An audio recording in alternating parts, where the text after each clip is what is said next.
बैठिया वे जिसकी खास ईमान तो मियाँ आँदी है वे मियाँ आ बोली बोल संभाल के मेरा नाम मुँह संभाल के गल करनी है।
नार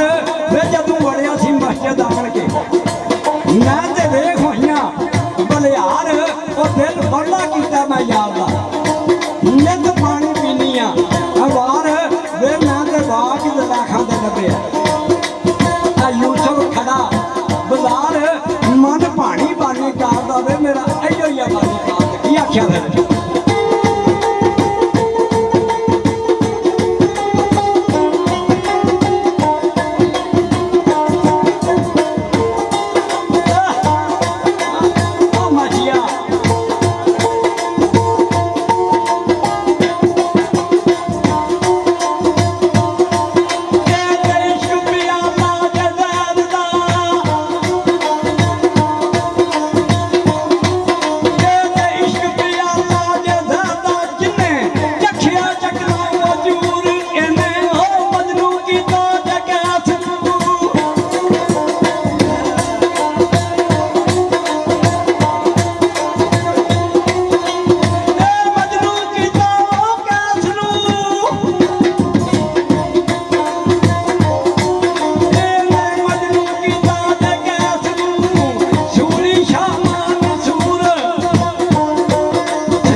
मबूद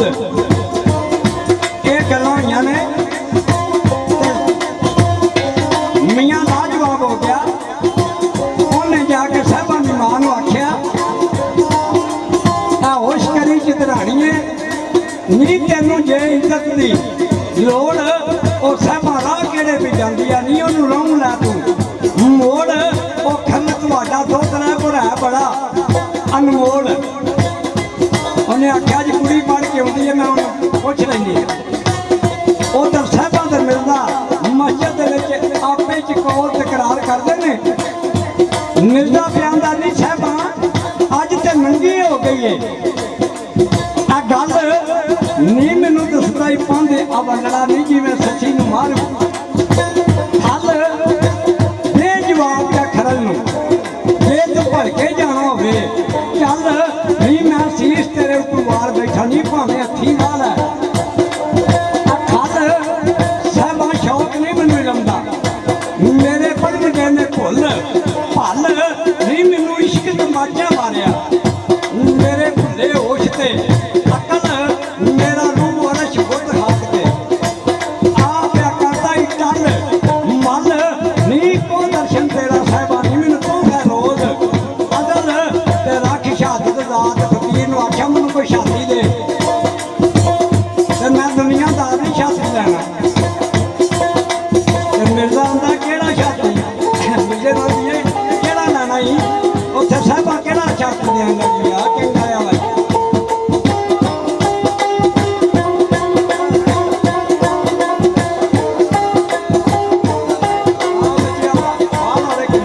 ਜਦ ਤੱਕ ਘਰ ਨਹੀਂ ਆਉਂਦਾ